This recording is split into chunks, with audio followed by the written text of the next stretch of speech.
de poco desarrollo, ¿no? Se calcula que al año mueren 140.000 mujeres por este problema de la hemorragia.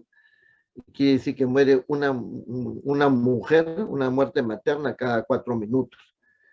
La hemorragia postparto, ¿con qué frecuencia ocurre? Ocurre en el 4% de los partos vaginales y 6% de las cesáreas. O sea, en total un promedio de 5%. Ahora, una cosa muy importante es que la mayoría de estas muertes ocurren dentro de las 24 horas posteriores al parto y específicamente en las primeras 4 horas postparto, ¿no? Entonces, consecuencias del alumbramiento, el problema del alumbramiento de la placenta. Ahora, no todas las mujeres,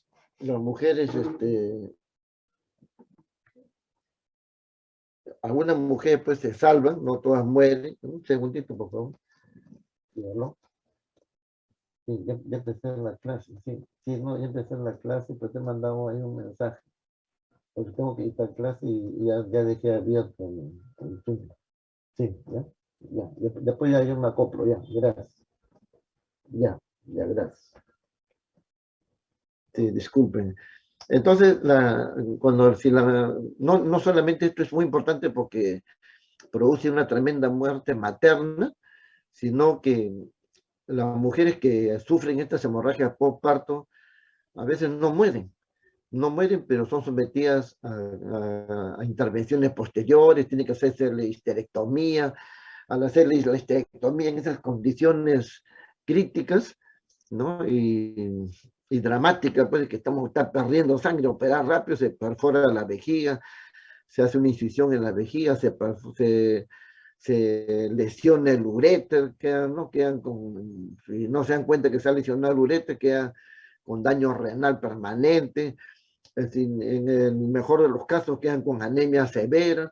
Ahora ustedes saben que la hemorragia postparto, al producir una pérdida de la presión arterial, no irriga bien al cerebro, específicamente la hipófisis, que es la glándula que más crece durante el embarazo. La hipófisis durante la gestación crece en un promedio de 50% más de su tamaño.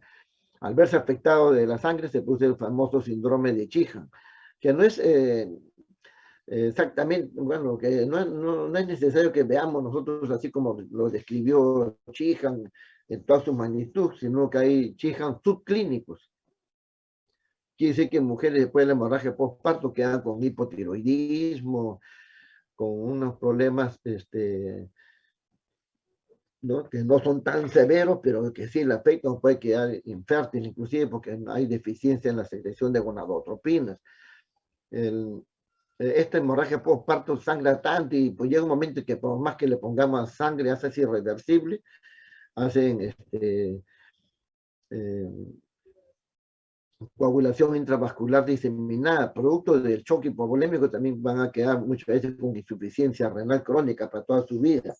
Entonces, pues, todo el personal de salud, los médicos sobre todo, tienen que estar preparados para atender sobre todo el periodo del alumbramiento y el puerperio, ¿no? El puerperio inmediato, vigilarlo, eso es fundamental.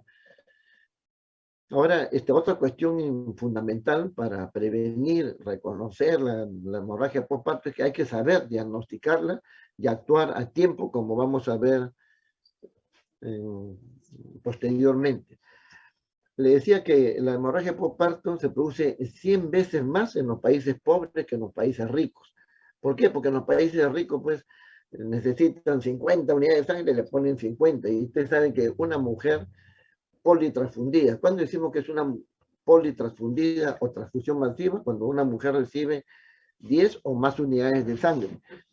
El manejo de una mujer politransfundida o con transfusión masiva, eso implica toda una tecnología de capa compleja, ¿no? Necesita urgiólogos, hematólogos, etcétera, exámenes sofisticados, no es cuestión de ponerle sangre. Pero los países adelantados pues tienen toda esa tecnología y pueden poner 30 unidades de sangre y se salvan las pacientes. En nuestros medios a veces ni una unidad de sangre hay, no hay ni banco de sangre en muchos lugares, y acá en los mismos hospitales, 4, 5, con los justos, bueno, en casos excepcionales se pueden poner más, ¿no? En los grandes hospitales, pero normalmente no tenemos esa tecnología, y entonces pues la principal causa de muerte en los países pobres, poco desarrollados, es la hemorragia, y en los países desarrollados como Inglaterra, Alemania, Canadá, ya han superado eso y casi no mueren por hemorragia. En el Perú, pues la hemorragia es un flagelo, y esto afecta significativamente la muerte materna. Si nosotros vemos la cantidad de muertes, por ejemplo, el año 2000 llegamos a 605 muertes maternas, ¿no? Siempre está, pues, pero año a año, con algunos altibajes, hemos ido disminuyendo la muerte materna, que es alta, ¿no? Siempre está estado, en el año 2000 era 265 muertes maternas por 100.000 habitantes, después bajamos 180, en 100, etcétera. Y hemos, como vemos acá, el año 2017, 374, 18 bajamos en términos absolutos. En 2019 ya habíamos trabajado, se había hecho un buen trabajo en los hospitales, se bajó a 302 y vino el COVID. Y mire cómo lo eleva de nuevo, 46% de muerte materna más por el COVID. Esta cifra es hasta abril de este año, y se calculaba que la muerte materna en los primeros 4 meses de este año estaban altísimas. Se calculaba que íbamos a terminar con más de 600, íbamos a estar peor que en el año 2000, o sea, íbamos a retroceder más de 20 años. Pero felizmente a partir de julio había una disminución, y ahorita ya había una disminución del COVID y por lo tanto de las muertes maternas. Las muertes maternas han hecho que aumenten más de 46% el año pasado. Y como se ve en este gráfico, ¿no? Este es el 2019, no menos muertes, el 2018 era 360, 2019 menos, vino el COVID, 440 muertes. Y en el primer trimestre de este año, esto se iba a disparar a 600, pero felizmente ya se ha estabilizado. Y también cuando hablamos de hemorragia, pues tiene que ver todo para tener el concepto de la muerte materna, está asociado con la hemorragia, ¿no? Entonces, en el puerperio, como ven, se produce la mayoría de las muertes maternas. En 2/3 partes o hasta las 3/4 partes de todas las muertes maternas en el puerperio, lo que le decía al inicio, ¿no? ¿Dónde fallece más? En los hospitales. ¿Por qué muere más en los hospitales?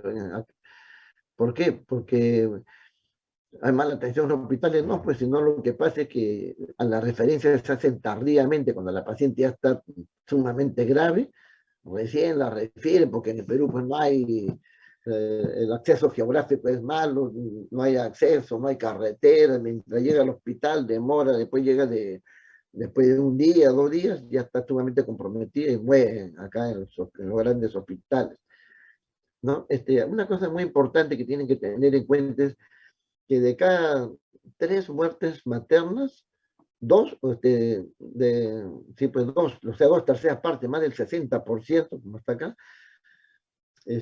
tienen, más del 60% han tenido 6 controles prenatales. Yo estaba señalando allá. Como está acá, más del 60%, ¿no? 2/3 partes, 66% de todas las muertes maternas tienen 6 controles prenatales, tienen controles prenatales. Entonces, eso también nos hace pensar que el control prenatal no está cumpliendo su objetivo. Y eso quiere decir que no sirve el control prenatal, porque el control prenatal, uno de sus objetivos es identificar a la mujer en riesgo y prevenir los riesgos, ¿no? Las patologías. Entonces, no cumple, entonces no sirve el control prenatal. No, sí sirve, lo que pasa es que no se hace un buen control prenatal. No se hace al apuro, por eso se dice que se hace, el Ministerio de Salud dice, no, debemos promover una atención humanizada. Es una barrera perogrullo, somos humanos. Pero le quiere dar ese nombre, atención humanizada, el hecho de que uno no trate como sea, en 1 minuto, 2 minutos, ya señora, listo, ya ni con ajuste le mide la altura uterina. Entonces eso no es control prenatal, pues. Control prenatal es ver qué posibilidades tiene, que esta señora tiene tenga hemorragia, si hay posibilidad que tenga hemorragia, qué voy a hacer, tiene que estar un sitio donde haya banco de sangre, etcétera. Prevenir. Y acá, tradicionalmente, siempre la hemorragia obstétrica ha sido la principal causa de muerte materna, a excepción del año 2019, donde la principal del 2020, diré, donde la principal causa fue los trastornos hipertensivos, la preeclampsia, 21 contra 19, ¿no? Y este año también parece que, bueno, están por ahí también, ya se va a terminar el año, no hay una cifra todavía de los últimos, pero parece que están por ahí la hemorragia con la preeclampsia. Bueno, eso les pongo para que vean la principal causa en el país sigue siendo la hemorragia, lo que habla mucho del sistema de salud, porque le he dicho en los grandes países adelantados, por hemorragia no es la principal causa, mueren por mujeres que tienen cardiopatía, trasplantes renales, etcétera, que tienen tan poca muerte materna que son mujeres que tienen patología severa. Nosotros tenemos tanta muerte que esas mujeres que tienen patología severa se reducen, parece que fueron poquito. Pero acá viene una cosa importante, ¿no? Viene el COVID y la enfermedad por COVID, las causas indirectas aumentan tremendamente a partir del año 20 con el COVID, y el 16%, 17% casi, de todas las muertes maternas en 2020 fueron por COVID. O sea, el COVID, ¿no? El coronavirus sí afecta a la gestación y afecta al feto, contrariamente a lo que se decía al inicio, que no afecta a la salud materna, sí afecta y afecta gravemente, y ahí están las pruebas, no solamente todavía en el Perú, sino en Latinoamérica y en diferentes países del mundo, que la mortalidad materna ha aumentado a consecuencia del COVID, y que el COVID por sí solo produce muerte materna, ¿no? Y acá están las cifras, y este año se calculaba que iba a llegar al 36% las muertes maternas al término del año por COVID. De todas las muertes, casi una de tres por COVID. Y esto se relaciona directamente porque a medida que habían los picos de COVID, ¿no? Esas semanas donde había más COVID, más muerte materna había. ¿A qué grupo etario afecta? Más a las de 30 a 59 años, ¿no? Estas mujeres es un grupo muy peligroso porque acá hay más trastornos hipertensivos, diabetes, complicaciones aparte de la hemorragia. Se asocian a la hemorragia otras complicaciones severas. ¿En qué departamentos hay más muerte materna? En Amazonas, Loreto, La Libertad, en Tacna, San Martín, Ayacucho, son zonas del país.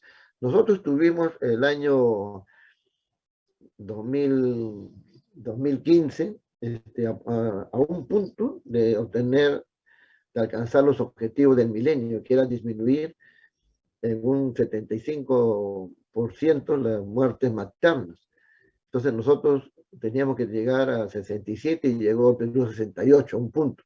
Por eso fue que la FIGO premió, ¿no?, al Perú a través de la Sociedad Peruana de Obstetricia y Ginecología en el Congreso Mundial de la FIGO en Vancouver. Yo era presidente en esa época de la Sociedad Peruana de Gineco-Obstetricia y recibimos de mano del presidente de la FIGO un premio porque fue el único país latinoamericano que estuvo a punto de alcanzar el objetivo del milenio en cuanto a disminución de la muerte materna. Y acá vemos entonces como 2/3 partes de todas las muertes maternas se producen en el puerperio. Mire. Específicamente en el parto es muy poco, en el momento de parto que sale, pero en el embarazo es 1/3 parte en el embarazo y 2/3 parte en el puerperio. Acá le decía, este es el objetivo del milenio que estuvimos a punto de alcanzar. Entonces, pues, la hemorragia es algo muy importante y causa mucha muerte materna. Y entonces, la hemorragia postparto puede ser primaria o secundaria. Primaria cuando ocurre dentro de las primeras horas después del parto, ¿ya? Dentro de las primeras 24 horas. Y secundaria es cuando ocurre después de las 24 horas hasta las 12 semanas postparto. Ahora, ¿cómo se define la hemorragia postparto? La definición tradicional simplemente decía que era la hemorragia mayor de 500 centímetros cúbicos en un parto vaginal o más de 1000 centímetros cúbicos en una cesárea, ¿no?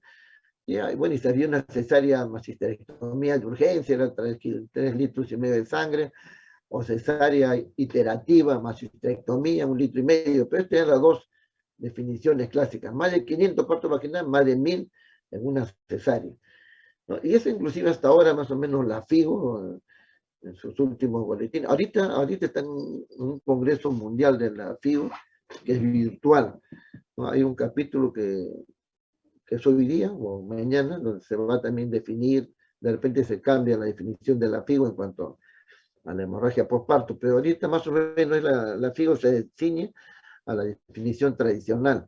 Pero el Colegio Americano de Ginecobstetricia cambió esta definición, ¿no?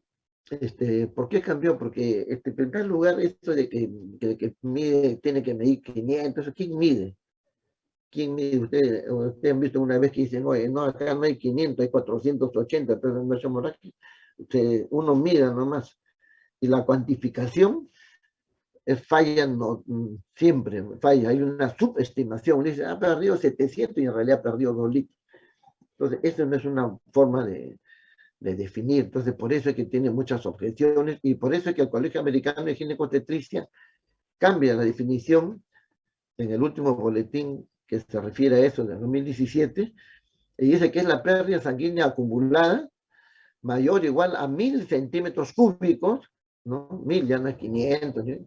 Dice a 1,000 centímetros cúbicos dentro de las 24 horas siguientes al parto, incluyendo el trabajo de parto, ¿no? Ya sea parto vaginal o cesárea. Más de 1,000 centímetros cúbicos en las primeras 24 horas que siguen al parto, incluyendo el trabajo de parto, independientemente que sea parto vaginal o cesárea. Pero también le agrega algo, como dice acá, esa pérdida o dice o signos o síntomas de hipovolemia. O sea que ya no necesariamente hay que esperar que una mujer pierda esa cantidad de sangre, sino que si la mujer tiene trastorno hemodinámico, automáticamente la califico como hemorragia postparto. Entonces, le da una importancia tremenda a los trastornos hemodinámicos, como dice acá, o pérdida acompañada por signos, los síntomas de hipovolemia. Cualquiera de esas, o pérdida en esa cantidad o trastorno hemodinámico, ¿no? Entonces, por eso es que ahora se habla del estadiaje clínico de la hemorragia, como vamos a ver después. Entonces, y ahí mismo la misma FIGO dice, ¿no?, que cualquier sangrado anormal en cantidad o duración, también puede ser que esté durando mucho el sangrado, y cualquier sangrado que amenace con ocasionar inestabilidad hemodinámica, que baja la presión, aumenta la frecuencia cardíaca, etc., deben inducir a un manejo inmediato, ¿no? El Royal College, este es el de la ACO, el Royal College también tiene una definición parecida, y también la Real Sociedad de Obstetricia y Ginecología de Australia y Nueva Zelanda, en sus guías, también las principales sociedades del mundo en cuanto a obstetricia son el Colegio Americano de Ginecobstetricia, el Royal College de Inglaterra, la Real Sociedad de Ginecobstetricia de Australia y Nueva Zelanda, el Colegio de la Sociedad Canadiense de Canadá de Ginecobstetricia, y ahora últimamente la Sociedad Española de Ginecobstetricia, que está haciendo mucha investigación a través del Instituto de Investigaciones Clínicas de Barcelona. Entonces, esta es la definición ya de la COG, ya hemos dicho. El colegio, el Royal College de Inglaterra, dice que se define como hemorragia postparto la que pierde 500 mililitros de sangre dentro de las 24 horas. Mire, fíjate, acá ya no dice que sea por vía cesárea, nada. Dentro de las 24 horas, ¿no? Y puede ser esta hemorragia menor si es de 500, más de 500 mililitros, hemorragia.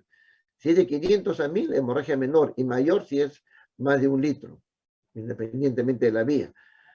Ya no habla de cesárea o parto vaginal, cualquiera. Entonces, menor de 500, menor más de 500 a 1,000, y más de 1,000 es hemorragia postparto mayor. Y la hemorragia postparto mayor a su vez se divide en moderada, si es de 1 a 2 litros, y más de 2 litros, hemorragia postparto mayor severa. ¿no? Igualito la primaria 24 horas y la secundaria de las 24 a las 12 semanas. Y en las guías del Real Colegio de Australia y Nueva Zelanda, también dice, ¿no? También dice, habla también del volumen sanguíneo, pero dice, ¿no? El volumen sanguíneo estimado, y también ya le da importancia a los cambios hemodinámicos, que no existían las definiciones que van a ver en los libros, que verán en los libros ya hace ya de unos cuantos años atrás, hablan de mayor de 500 y 1000, pero no, ahora ya mencionan ya el estado hemodinámico, ¿no? Y bueno, y ellos sí consideran 500 para parto vaginal y 1 litro. Y acá hay definiciones, diferentes definiciones. Ya hemos dicho que la Organización Mundial de la Salud también pone esto del parto vaginal, si por cesárea, etcétera. Pues lo pone la pérdida severa cuando es más de 1 litro. El Colegio Americano ya hemos dicho, el Royal College también, el panel de expertos dice el sangrado más de 1000 centímetros, es parecido al del Colegio Americano, más de 1000 centímetros cúbicos dentro de las 24 horas que siguen al parto, ¿no? Y que continúa el sangrado a pesar de las medidas iniciales y del uso de uterotónicos.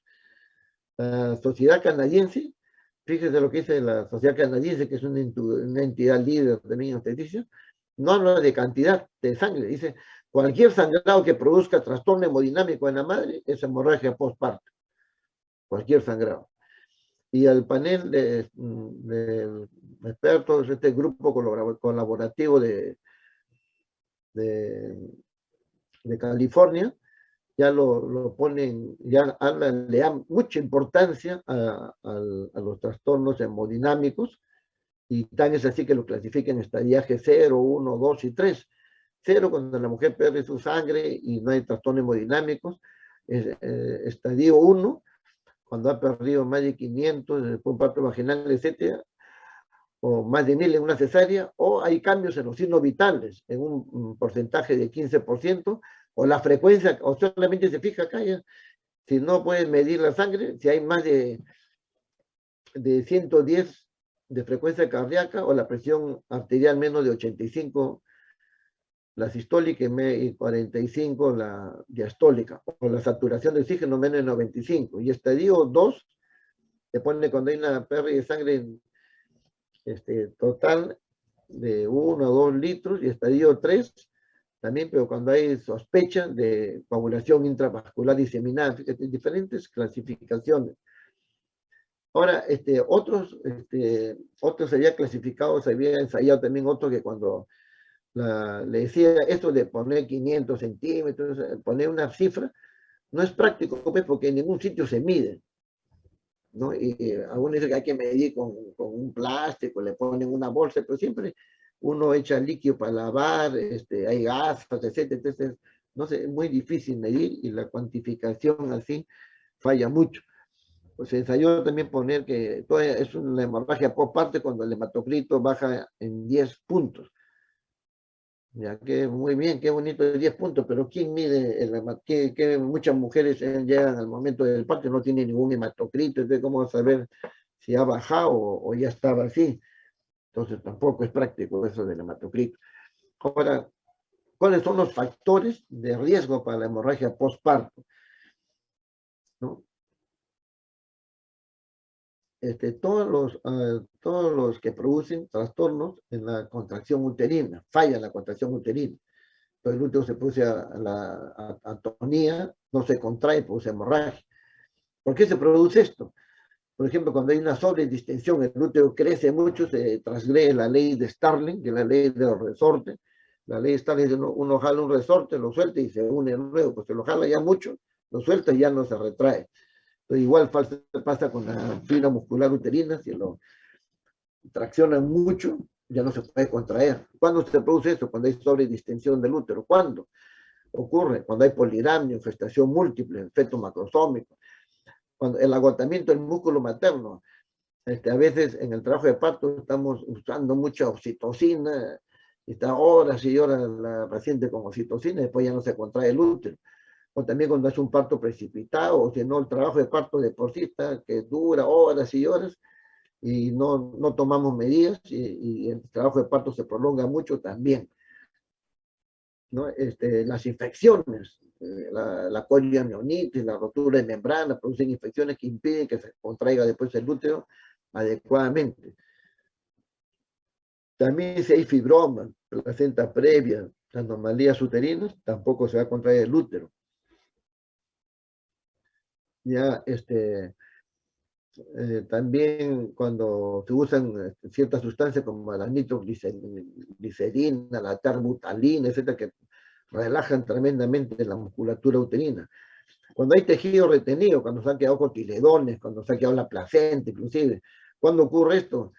Cuando, también puede ocurrir cuando se puso la placenta acreta, o que ahora se llama el síndrome de adherencia placentaria, la placenta está ahí, no sale, o se quedan cotiledones, o si no, también la alta paridad, mujeres que son gran multíparas también tienen este problema, de mayor posibilidad de placentas previa, placentación anormal, y más posibilidad de atonía y por lo tanto de hemorragia, ¿no? Cotiledón retenido, la placenta subcenturiata, cuando se retienen muchos coágulos, etc. También causa la hemorragia, las laceraciones, se desgarra el cuello uterino, se desgarra la vagina, el perineo, se rompe el útero, ¿no? Uno corta la cesárea, al sacar la incisión se extiende demasiado.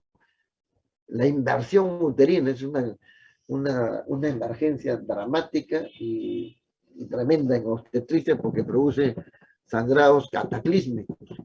Si uno puso una inversión uterina al hacer el alumbramiento, al hacer la tracción, tiene que hacer la contratracción, porque si no, no hace esta maniobra que es de Brandt-Andrews, la famosa maniobra de Brandt-Andrews, que significa en esto, poner en el suprapúbico, poner así la mano y hacer contratracción. Si no se hace eso, se puso la inversión uterina. Si se produce esto, tengo 1 minuto para restaurar el útero. ¿Y cómo lo voy a restaurar? Con la famosa maniobra de Johnson, que lo agarro el útero así, lo introduzco y pongo mi puño dentro. Tengo 1 minuto, esto puede en el serum le ocurre eso. Si no actúan ustedes en el primer minuto, probablemente ya la paciente muera, porque ya no se va a poder restituir el útero, tienen que entrar a operar, sacar el útero, y sacar el útero en esa condición es bien difícil, porque está todo, pues, se ha, se ha este,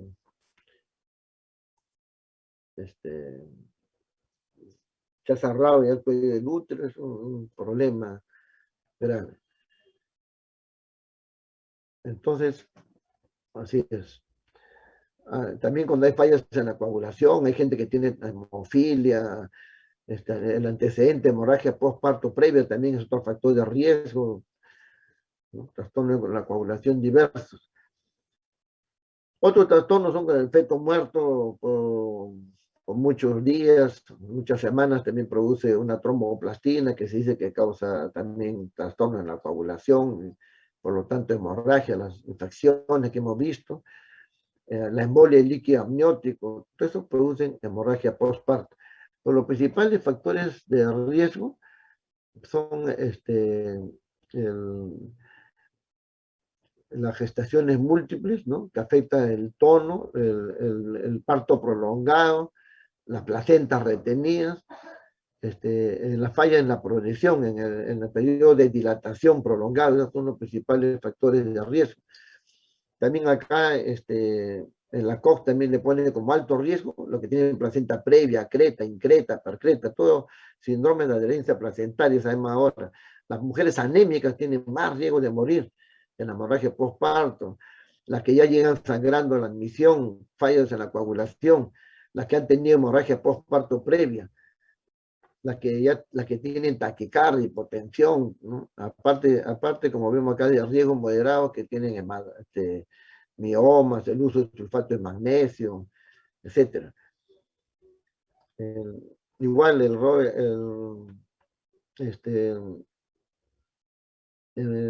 las causas primarias son por atonía uterina, las causas primarias de hemorragia postparto, laceraciones, desgarros vaginales del útero, secundarias, la subinvolución en el sitio placentario, retención de restos y factores de la coagulación, ¿no? Ahora, las primarias son 70-80% de todos los casos. Bueno, y para determinar cuál es la causa, para sistematizar, hay una memotecnia, que es la famosa regla de las 4 T's, ¿no? Que no sé si habrán escuchado las 4 T's. ¿Qué significan las 4 T? T de tono uterino, T de trauma, T de tejido y T de trombina.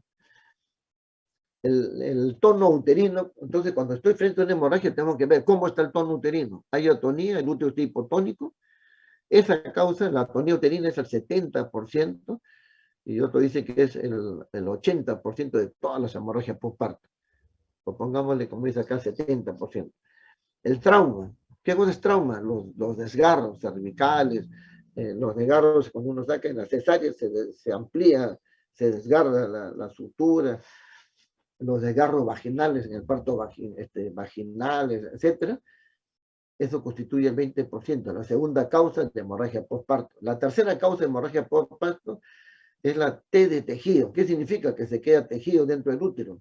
La retención placentaria. ¿Por qué retención placentaria? Por acretismo, porque hay un cotiledón que se ha pegado, la placenta subcenturiata, etc. Y esto constituye el 10% más o menos. Y la cuarta T es la T de trombina, que tiene que ver con los trastornos de coagulación, es del 1% menos. El Royal College, justamente en su última publicación del año pasado, o de este año, ¿no? Habla de este año, creo, en enero, febrero, habla de una quinta T. Pero bueno, en el examen, si le preguntan, es 4T, porque no van a poner que hay 5T ni nada, porque lo que está normado, establecido, todo es las 4T. Yo le digo ya, en la Royal College habla ahora de una quinta T que se refiere a teatro. ¿A qué se refiere el teatro? Que tiene que ver el escenario en el que se produce. Y tienen razón, porque es muy diferente que se produzca una hemorragia en un lugar donde no hay sala de operaciones, etc., o que se produzca en un hospital que tiene todas las condiciones. Muy diferente que se ponga un escenario donde el que va a entrar a operar es un médico inexperto, o que recién está aprendiendo, o que entre un médico que tiene mucha experiencia y que puede hacer ligadura rápidamente, actuar rápidamente y sin hacer daño. Entonces, por eso le llama el escenario, ¿no? Pero hasta ahorita solamente las 4 T's. Ya es más, ahí están los mismos, esto ya se lo voy a dejar a usted para que revisen, porque el tiempo nos gana. Entonces, dentro de las hemorragias postparto, la atonía es algo, pues, el principal, ¿no? El 70-80% son, como dice acá, es la causa principal de la hemorragia postparto. La hemorragia postparto hemos dicho que en un promedio se presenta en el 5% de los partos. 5%, o sea que es uno cada 20 partos. Por ejemplo, en el Hospital San Bartolomé hay 25 partos diarios. En la maternidad, en el instituto materno, ¿cuánto era? Pues 50, 70 partos al día, o pues 50, te quiere decir que cada día en el San Bartolomé habría una hemorragia postparto, y la hay de hecho, y en el instituto hay 2 o 3 al día. Es bastante, 5%. Lo que pasa también es que no se diagnostica muchas veces. Ahora, como le decía, el 80%, el 70-80% de casi todas las hemorragias postparto son por atonía. Y el 50% de las muertes maternas, o sea, 1 de cada 2 muertes maternas, en el Perú también ahorita está en 30% la mortalidad materna por hemorragia, como hemos visto, pero tradicionalmente es del 50%. Y en el mundo, en los países pobres, 50% más son por hemorragia. Y la causa de esa hemorragia es fundamentalmente atonía uterina. ¿Y por qué la atonía uterina? En el puerperio, ¿no? Bueno, la causa, ahora, ¿por qué son la atonía uterina? Ya hemos visto ya que por la fatiga después de uso del parto prolongado, o el uso de drogas relajantes, de infección uterina, los factores de riesgo también, la que ha tenido placenta, hemorragia previa, la que tiene placenta previa, la multiparidad en la raza asiática e hispánica tiene más posibilidad. Y acá hay una cosa muy importante que hay que tener en cuenta. Hay una asociación maléfica, maligna, digamos, entre cesárea anterior y placenta previa.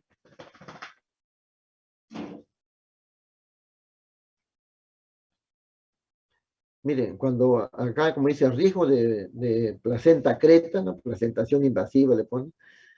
El riesgo placenta creta, cuando una paciente no tiene cesáreas, ¿no?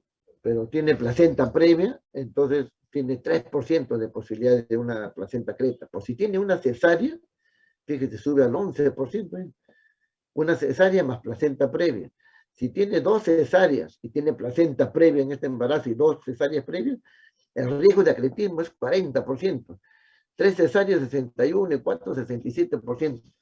O sea, que aumenta exponencialmente cuando se asocia placenta previa y cesárea anterior. Esa es una asociación maligna que tienen que tener en cuenta, porque últimamente están ocurriendo muertes así en el Perú por la placenta secreta. Como cada vez hay más cesáreas, ahora pues estamos en muchos hospitales 50%, 70, 75% de cesárea, casi no hay parto vaginal.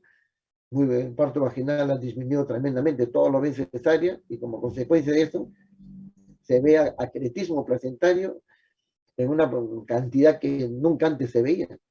Yo, para que tenga, hace 25 años, cuando era residente, veía al año una placenta creta y eso. Ahora se ve semanalmente, 2 placentas secretas en el Instituto Materno Perinatal.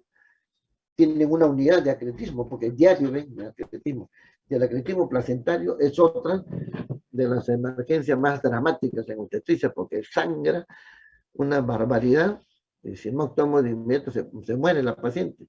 Y sangra y está pegado, imagínense, se adherido a la vejiga. Entonces, al sacarse, saca un pedazo de vejiga. Hay que reparar la vejiga, o está adherido al intestino, hay que se saca el intestino, imagina que se colostomía, una desgracia, ¿no? Entonces, es una entidad muy temida el acretismo placentario.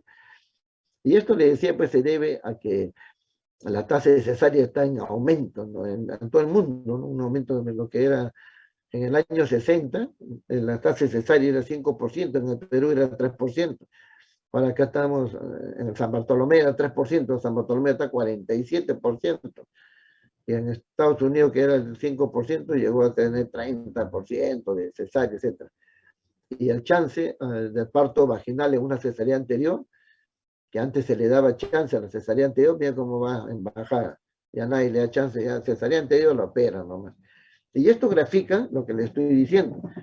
Si una mujer tiene cesárea, pero no tiene placenta previa, mire, si no tiene cesárea y no tiene placenta previa, la posibilidad de acretismo es 1 en 1000, es bajísimo. Pero si tiene una cesárea, pero no tiene placenta previa, es 0.1, 2% ya. Ya no es 1 en 1000, sino 1%, menos todavía, 0, igualito, pues 1 por 1000, 2 por 1000, así. Porque tiene una cesárea, pero sin placenta previa. Si tiene 2 cesáreas sin placenta previa, igualito, 2 por 1000, 3 por 1000. Si tiene 3 cesáreas sin placenta previa, menos del 1%, igual 4. Recién cuando tiene 5 cesáreas anteriores, pero no hay placenta previa, llega, mire, al 4%. Pero ¿qué pasa si la mujer tiene placenta previa? Acá está, la mujer con placenta previa. Si no tiene placenta previa, tiene cesárea, ¿no? Si no tiene cesárea y tiene placenta previa, tiene acá, como le digo, el 3%. Pero si tiene una cesárea con placenta previa, mira, ya no es 1 por 1000, así, sino más 11%, como hemos dicho. Si tiene 2 cesáreas y placenta previa, llega al 40%, y 3 cesáreas al 60%, y 15 cesáreas, 75, 80%. Quiere decir que la asociación entre placenta previa y cesárea anterior es funesta. Acá quiere decir, si una mujer, en nuestro medio nosotros empleamos cesárea anterior más placenta previa, una cesárea, 10%, 2 cesáreas más placenta previa, 25%, 3 cesáreas más placenta previa, 40, 50%, y 4 cesáreas más placenta previa, 67%. Si es 3 cesáreas, tiene 50%, quiere decir que es una moneda al aire que va a tener acretismo placentario. Si tiene 3 cesáreas y tiene placenta previa, 50%, una de 2 que va a tener acretismo placentario. Y ya le he dicho que eso es algo gravísimo, de alta mortalidad, entonces es algo grave. Y están muriendo las personas en Perú por eso. Si tiene 4 cesáreas y placenta previa, el riesgo es 67%, o sea, 2 de cada 3, altísimo riesgo. Ahora, cuando estamos frente a una hemorragia postparto, tenemos que actuar de inmediato, porque si nosotros no actuamos de inmediato, la paciente entra en una hipovolemia severa, hipoxia, acidosis y entra en un shock irreversible. Entonces, para contrarrestar esto, tenemos que tener un protocolo bien establecido, actuar de inmediato. ¿Por qué? Porque el flujo en la arteria uterina es de 600, 700 centímetros cúbicos por minuto, imagínense. Hasta 700 centímetros cúbicos por minuto, la cantidad de sangre que está corriendo por minuto. Entonces de ahí se dan cuenta, pues, por qué en 1 hora, 2 horas muere la paciente. Entonces tenemos que actuar de inmediato. Y por eso es lo que se llama la hora de oro. ¿Qué significa la hora de oro? Que cuando estamos frente a una paciente con hemorragia, si nosotros actuamos en los primeros minutos, se va a salvar el 100%, no va a haber muertos. Pero si nosotros nos demoramos 1 hora sin hacer nada, ¿no? Más o menos para graficar, si nos damos 1 hora y no hacemos ninguna medida frente a la hemorragia, se va a morir el 100%. Entonces, ¿qué cosa aquí? Es que tenemos que actuar en los primeros minutos, porque cada minuto es valioso. Entonces, una forma de cuantificar la sangre, que hemos dicho, por ejemplo, un pañal, una toalla higiénica así mojada en esta forma de 100 centímetros cúbicos, es una figura clásica para calcular, pero como dice acá, siempre se subestima, siempre hay, uno dice, se han hecho pruebas, ¿no? Que acá también en Perú, en el extranjero, ponen un recipiente con algo que simula sangre, a ver cuánto. Uno dice hay 80, el otro dice 1 litro, o sea, una variedad tremenda entre médicos de experiencia, inclusive, o sea, se subestima. Entonces, como hay una subestimación de las pérdidas, el Colegio de Cirujanos de Ginecobstetricia de Nueva York, esto lo hizo primero ellos y después ya lo ha hecho la FIBO y todo, ya, ¿sí? Hacen el estadiaje clínico de la hemorragia. ¿Por qué? Porque hay una cosa muy importante, que la mujer se prepara fisiológicamente por los cambios que deben haber hecho su clase, los cambios fisiológicos de la gestación. La mujer está preparada para perder gran volumen de sangre sin que le afecte. Por eso que aumenta el volumen plasmático, el corazón, aumenta la eyección, corazón, aumenta el gasto cardíaco, aumenta las pulsaciones por minuto, todo preparándose para la hemorragia que se va a producir en el parto. Y de esta forma, una mujer puede perder del 15 al 20% de su sangre sin tener, ni siquiera ponerse pálida. ¿Cuánto es el 15 al 20% de su sangre? Pongámosle 15%. Una mujer, ahí viene otro error, ¿no? ¿Cuánto tiene de sangre? Todos tenemos 5 litros, ¿no? Pues el ser humano tiene 80 centímetros, 70 centímetros, pero en el caso de la gestante que tiene más sangre, tiene 80 centímetros cúbicos por kilo de peso. Una mujer de 80 kilos, que es lo que comúnmente van en nuestro medio gorditos, de 80 kilos, sería 80 kilos por 80 centímetros cúbicos de sangre por kilo de peso, 80 por 80, 6 litros 400 de sangre de una mujer. ¿Cuánto es el 15% de 6 litros 400?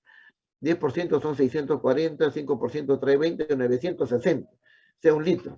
Una mujer puede perder 1 litro y ni siquiera se pone pálida.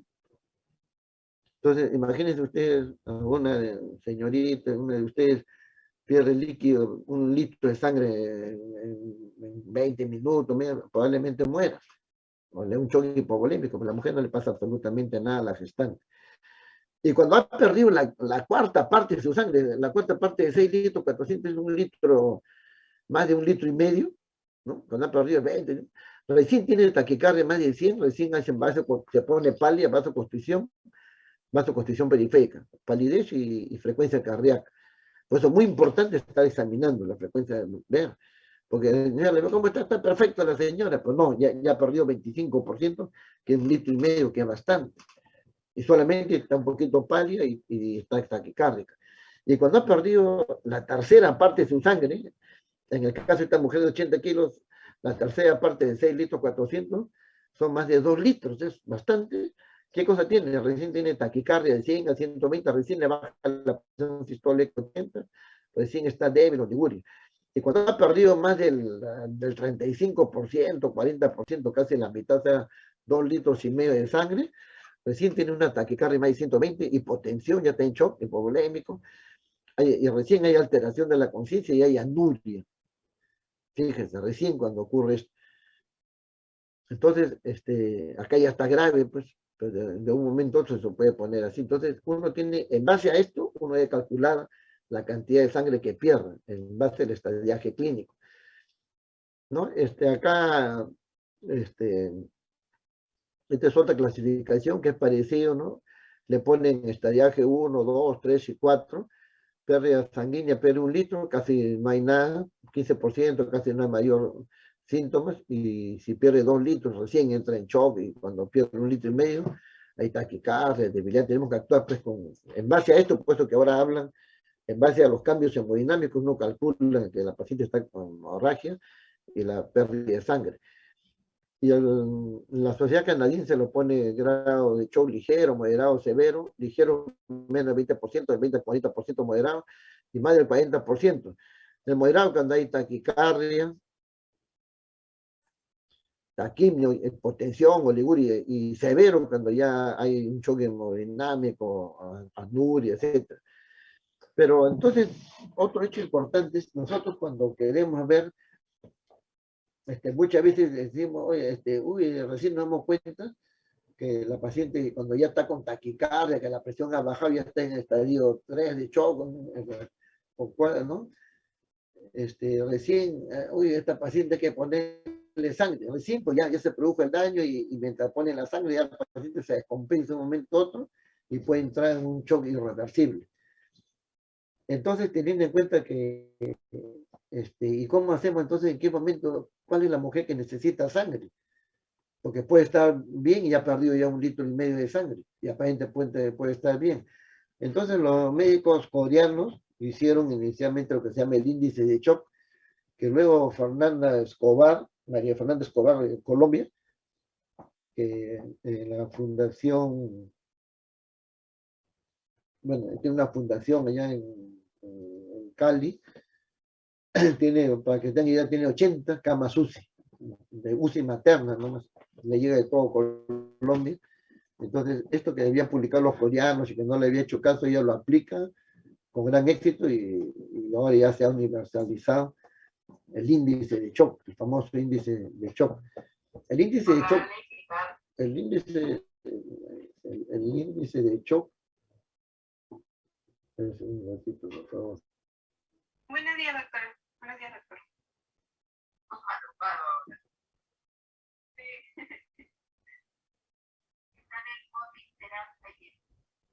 Un segundito. Estuvo bonito el caso. Fue de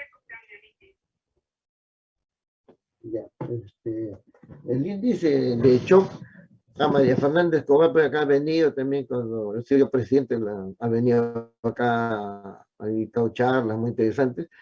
¿En qué consiste el índice de shock?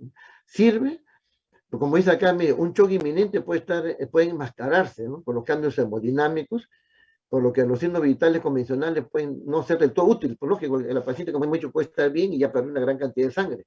Entonces, esto nos sirve para anticiparnos y antes que la paciente ya se comprometa severamente, yo sepa que esta paciente necesita sangre. ¿Y cómo obtengo el índice de shock? Muy fácil. Dividiendo la frecuencia cardíaca, el pulso, entre la presión arterial sistólica. Frecuencia cardíaca entre presión arterial sistólica, ¿no? Entonces, lo normal es de 0,7 a 9. Si está más de 0,9, necesita ya una paciente de cuidado. Si tiene 1 punto y ya necesita sangre también probablemente. Por ejemplo, una mujer que tiene 120 de pulso y 80 de presión sistólica. 120 entre 80 es 1.5. Entonces, quiere decir que está ya en grave riesgo, que puede, si tiene 1.7 ya está, pues, muy probablemente muere esa mujer. A veces viene mujer con índice de shock de 2, imagínense, están ya al borde de la muerte. Hay que tener mucho cuidado. Entonces, para eso sirve el índice de shock, para anticiparnos y ponerle sangre antes que se agrave completamente. Entonces, ¿cómo manejamos la atonía uterina?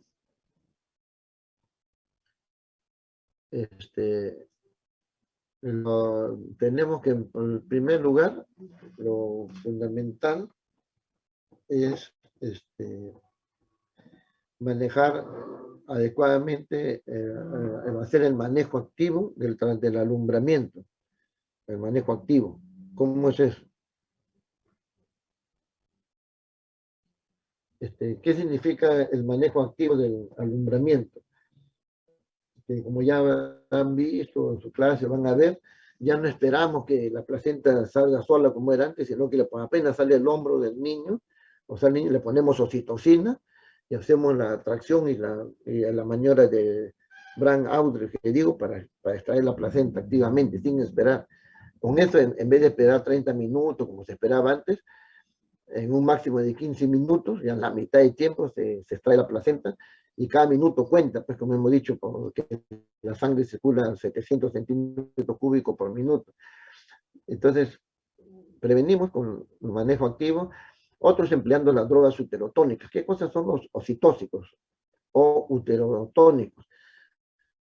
Son 3 tipos: la oxitocina y su derivado como la carbetocina, los derivados del colesterol de centeno, que son la ergonovina, ergometrina, metilergonovina, y las prostaglandinas, son un tercer grupo de drogas oxitóxicas, entre las cuales está la prostaglandina F2, la E2, etcétera, y también el derivado sintético de la prostaglandina E1, que es el misoprostol. ¿Ya? Entonces, tenemos que emplearlo esto de inmediato,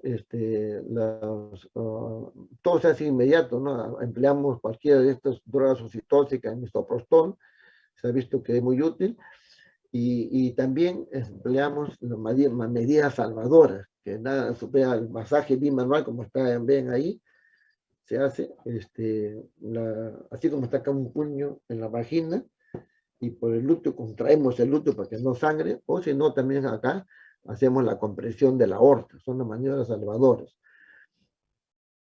¿No? La oxitocina, acá están las dosis, lo va a poner, se pone pues 10 unidades en 1 litro, se pone a goteo, la metilergonovina en 0.2 miligramos, viene la ampolla, se pone una ampolla intramuscular, el misoprostol, como dicen acá, el misoprostol se emplea rectal hasta 1 gramo, hasta 1000 microgramos, o sea 1 miligramo, pero lo que recomienda la FIU es 600 microgramos vía sublingual, porque esa es la mejor forma del misoprostol, ¿no? Acá dice 600 sublinguales, no es oral, dentro del primer minuto del parto. La metilergonovina, esas son las dosis. Administrar oxitocina, masaje y el manejo activo del alumbramiento. Con eso prevenimos. Ya. El misoprostol es un derivado sintético de la prostaglandina E1, es termoestable a diferencia de la oxitocina, es barato en nuestro medio, y como vemos acá están las diferentes vías, mira, la vía vaginal, la vía oral, pero mira, la vía sublingual tiene una elevación brusca, mira hasta dónde en comparación con la vía oral, por ejemplo, la vía vaginal, y la vía rectal todavía hay quienes, ves como dice acá, rectalmente, demora porque dice que primero tiene que metabolizarse en el hígado, etcétera, y va a demorar. El hecho es que nosotros, eso que dice la literatura y todo, pero muchos médicos dicen, no, si yo empleo rectalmente y a dar resultados. Y bueno, y es cierto, yo también hemos empleado durante años, a veces por vía rectal y da resultados. Pero en contraposición a eso, muchos dicen, hay que le da resultado porque cuando le ha puesto ya vía rectal, ya le ha hecho masaje, ya le ha puesto, y es cierto, pues, uno le dice, vale, que dé masaje, ponle ergometrina, ponle oxitocina, ponle, todo, y después ya ponle misoprostol, pues cuando le pone misoprostol ya han actuado las drogas, es lo que dicen, ¿no?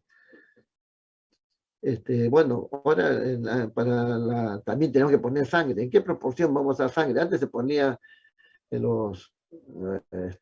mucho líquido, 3 líquidos contra 1, etcétera. La COP dice que la proporción entre paquete globular, plasma fresco y plaquetas debe ser proporción de 1 a 1. Un paquete globular, un paquete de plasma fresco y un paquete de plaquetas, ¿no? El objetivo es que el fibrinogen esté más de 100, el hematocrito más de 21, plaquetas más de 50.000, este viene con 20.000, 10.000 de plaquetas, puede haber un sangrado ya espontáneo. La carbetocina es otra droga que derivado de la citocina que también se usa y que saltó a la palestra a través del estudio Champion, ¿no? Hace 2 años el estudio Champion, que es un estudio que hacen en 29.000 mujeres multicéntricos, y dicen que es muy útil, bueno, y lo ven acá, pero es caro, y el Cochrane y todos los metanálisis dicen que siguen siendo las drogas de elección, la oxitocina, hay que tener en cuenta. Pero también es útil, tiene la ventaja que no es que está como la oxitocina controlando la dosis minuto a minuto, acá una sola ampolla y listo, ¿no? Pero la oxitocina no es superada. Otro es el factor 7A recombinante, que esto se ha visto que es sumamente útil y mejora casi un 100% de los casos, pero el problema es que es carísimo. Un microgramo vale $1 y se necesitan digamos, 100 microgramos por kilo de peso, o sea, $8.000 cada dosis o $12.000, entonces muy caro. Pues mira, acá se revierte en casi en el 100% la hemorragia. Es muy caro, ¿no? Un dólar por microgramo. Bueno, ahí está, se pone en ciertas condiciones, en el Perú no tenemos eso. Hay que tener en cuenta que cada paquete de eritrocito aumenta la hemoglobina en 1 gramo y el hematocrito en 3, cuando administramos un paquete. Si le ponemos plaquetas, cada paquete viene de 50 centímetros y aumenta solamente de 5.000 a 10.000, ¿no? Entonces, imagínense una paciente que tiene 20.000 plaquetas, ¿cuántos paquetes tenemos que ponerle para que llegue a 100.000? ¿No? Porque cada paquete aumenta de 5 a 10.000, tenemos que ponerle pues como 12, 14 paquetes y ese también que no hay. El plasma fresco congelado viene en paquetes de 250 y aumenta el fibrinógeno en 10. Entonces, imagínense si tienes 30 de fibrinógeno, queremos que suba a 100, tenemos que administrarle 7 paquetes, que es carísimo, etc. Y el crío precipitado también aumenta en 10 miligramos el fibrinógeno. El taponamiento uterino es una medida que antes se empleaba, que salió un momento que decía que no sirve, ahora nuevamente hay que llenar el útero de gasas, es útil. La ligadura de la arteria uterina también, de la hipogástrica, también sino que hay que tener mucha experiencia y a veces por tratar de ligarse de amor, y dice, no puedo ligar la hipogástrica, voy a entrar a hacer histerectomía, pues ya pasó ya muchísimo tiempo y ya es fatal, ¿no? Hasta que vino acá señor Christopher Lynch, está operando una cesárea y está sangrando, dijo, tenemos que sacar el útero, porque la paciente estaba con anestesia raquídea nomás, y está escuchando y dice, no, yo no quiero que me saquen el útero. Y ustedes en Estados Unidos, pues hay los juicios, ¿qué amo? Y se ideó en ese momento hacer la famosa sutura de Lynch, ¿no? Que se ha demostrado que es muy valiosa, que consiste en uno presiona y con un empaquetamiento. Tiene su técnica ya que, bueno, acá lo pueden revisar, si tú usas la aguja así y al final queda así, el útero, ¿no? Entonces eso hace que las 2 paredes del útero se compriman y evita que se llenen de sangre, ¿no? Como está ahí, así que al final. Técnica de Lynch muy útil, y ahora se han ensayado otros tipos como esta, que se introduce por un lado y por otro lado la sutura, es la sutura de G-strap, hay la sutura de cuadrado de Cho, la estructura de Hyman, hay diferentes técnicas quirúrgicas, entonces, ¿no? Del G-strap que habíamos visto, cuadrado de Cho, etcétera, y técnicas quirúrgicas conservadoras para no sacar el útero.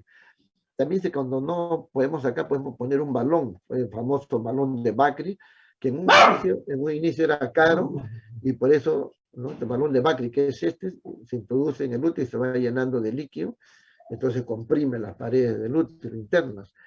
Pero como es muy caro, se puede emplear balón de Rus, que se usa en la próstata, como ven ahí, o también el balón de Seistaken-Blackmore, que se usa en la hemorragia gástrica, también se puede usar. Y si no tenemos ninguno de estos balones, podemos emplear una sonda Foley, o una o dos sondas Foley introducimos en el útero, podemos emplear, ¿no? Crece, se llena, crece así, bastante, uno cree que se va a romper, no se rompe.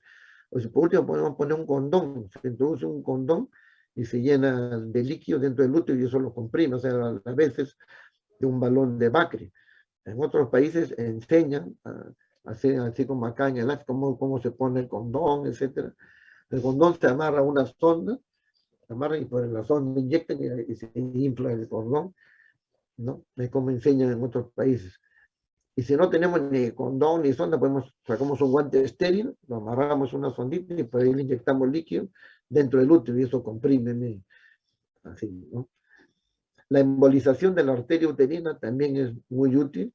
Inyectamos sustancias higroscópicas por la arteria femoral, va al útero y tapona los vasos, ¿no? Se usó con éxito en el fibroma y en la hemorragia postparto también, mira lo que está sangrando acá, como lo mejora en segundo, pues tiene que ser un cirujano pues, con mucha experiencia que lo haga rápido, tiene un éxito del 98%. El pantalón anti-shock, otro, como ven acá. Esto se basa en una regla física de Laplace, ¿no? Que el contenido se acomoda al continente. Si nosotros tenemos un recipiente de 4 litros y le ponemos 3 litros ahí, el recipiente, el líquido está ocupando las 3/4 partes del recipiente, ¿no? 3 de 4 litros. Pero si le ponemos 2 litros, ocupará 50%. Pero si nosotros el recipiente lo achicamos, o sea, el continente en vez de 4 litros, tenemos ya pongámosle un litro de sangre en un continente de 4 litros, un litro de 4 son el 25%. Pero si el continente lo reducimos, en vez de que sea 4 litros, lo que sea de 2 litros, ese litro de sangre ya no va a ser 25%, va a ser la mitad, 1 de 2, 50%. Más o menos esa es la regla de Laplace, y en eso se basa comprimir el abdomen, en los miembros inferiores, ¿no? Se reduce el continente y la poca sangre que hay aumenta, ¿no? Aumenta porque se ha disminuido el continente, se ocupa una mayor proporción, lo que le decía al recipiente de 4 litros, lo reducimos a 2 litros, el litro de sangre que tenía ya no va a ser la cuarta parte, sino la mitad, y en eso se basa, y eso hace que aumente la precarga y aumenta la resistencia periférica, y esto se usó desde la Primera Guerra Mundial, eran trajes inflables, ¿no? Eran los famosos torniquetes, así, inflaban, se comenzó a usar para las mujeres, lo que se usó para los heridos en la Guerra Mundial, pero después cuando el hombre fue a la luna, todos vieron que eso también, al comprimir, aumentaba la presión, el traje de astronauta, etc.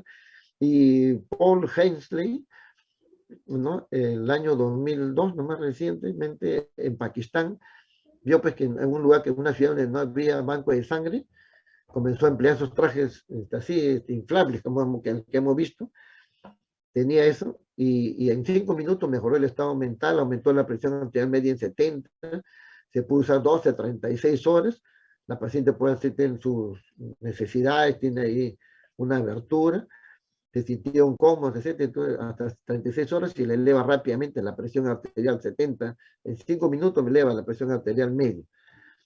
Pero esto, nosotros también en un congreso presentamos el traje artesanal, antichoque artesanal, compramos sí, telas de ciba ahí en gamarra, y le poníamos a las pacientes, y le comprimíamos, y esto lo aumentaba también, y lo presentamos en el Congreso de Higiene y Obstetricia, y después Pathfinder ya lo han mejorado, ¿no? Y ha puesto lo ha hecho en esta forma, que es una tela especial, neoprene, y acá en el abdomen, no solamente que así, sino que le ha puesto una pelota acá adentro que se infla y comprime la aorta, traje de neoprene, ¿no? Y aumenta pues la presión arterial de forma rápida. Se dobla, se lava y se puede usar como una mochila en esa forma. Al sacarlo también no se puede sacar, pues eso está numerado, porque uno lo pone en esa forma y al sacar tiene que sacar primero, 5 minutos después, 3 minutos después, saca después y al final esto. Si bruscamente sacamos todo, puede haber una descompresión arterial, una descompensación. Otra técnica es la técnica de SEA, que es una técnica muy antigua, pero SEA, a partir del año 2000, también lo emplea mexicano, en 2011, vino acá también al Perú, empleó una técnica que consiste en usar 4 pinzas nomás, 2 pinzas Fester, o sea, de anillo, rectas, que jalo uno el labio anterior, otro el labio posterior, y 2 curvas que la pongo por detrás del palpo, el ligamento cardinal, y ahí atrás está la arteria uterina, entonces lo pinzo la arteria uterina y ahí la puedo derivar a la paciente como está acá, ¿no? Este es un video, pero no, creo que no, la técnica de SEA es útil. Ustedes la quieren referir a la paciente, le ponen esto para que no sangre y la llevan en ambulancia o 2 horas, ¿sí? Toda sangre. El ácido tranexámico también se había dejado de usar a raíz del famoso estudio Woman, que también es del año 2018, sale nuevamente a la palestra, pues esta es una droga antigua, y el ácido tranexámico, ¿no? Que sí es útil, y pues es útil sobre todo si se emplea en la primera, en 1 gramo en los primeros 30 minutos, después ya no es muy útil, entonces de inmediato podemos usar ácido tranexámico, 1 gramo, ¿no? A raíz del estudio Woman, famoso estudio Woman. Así Woman igual que mujer, ¿no? Igual que mujer. Bueno, estas son recomendaciones de la sociedad canadiense, ¿no? El uso de misoprostol, de argonobina, que hemos hablado, son recomendaciones útiles. El tapón uterino, que le hemos dicho que antes poníamos, que después decían que no, poner gasa dentro del útero también sigue siendo útil. Las técnicas quirúrgicas que ya hemos hablado, útiles. Y acá nosotros tenemos la clave roja, ¿no? La clave roja que significa activar, todos te ponen listo el chofer, el laboratorio, va y saca la sangre inmediatamente, todo, y que ya lo hemos empleado casi unos años, lo empleó el doctor Juan Arroyo en Tarapoto, fue uno que creó eso, y ahora en de la sociedad canadiense, mira, la Real Sociedad Canadiense de este año, un artículo este año pone también el famoso MATE, que parecía una clave roja, ellos también recomiendan eso. No que todos actúan, el jefe, todos se tienen que poner, pero la enfermera ya sabe, suena una alarma, entonces todos saben qué hacer. Suena una alarma y dice, hay clave roja. El banco de sangre ya va directamente a sacar sangre sin que le pidan. La enfermera va y comienza a medir la presión en un lado, la otra enfermera agarra el otro brazo para ponerle la vía. Todos actúan al inicio, porque cosas hemos dicho que cada minuto es valioso, la hora de oro. Cada minuto circula 700 centímetros cúbicos por kilo de peso. Muy bien, este es otro estudio que ahora se le da mucha importancia al periodo postparto, ¿no? Donde hay una serie de cambios hemodinámicos que se están viendo y por eso ahora se habla del cuarto periodo o del cuarto trimestre, porque no solamente es en los primeros días postparto, sino que la mujer sufre de varios cambios, no solamente orgánicos, sino psicológicos, hasta 3 meses después del parto, son el cuarto trimestre. Bueno, eso sería todo, ya nos ha ganado el tiempo. Muy bien, Valeria. Listo, doctor, muchas gracias. No sé si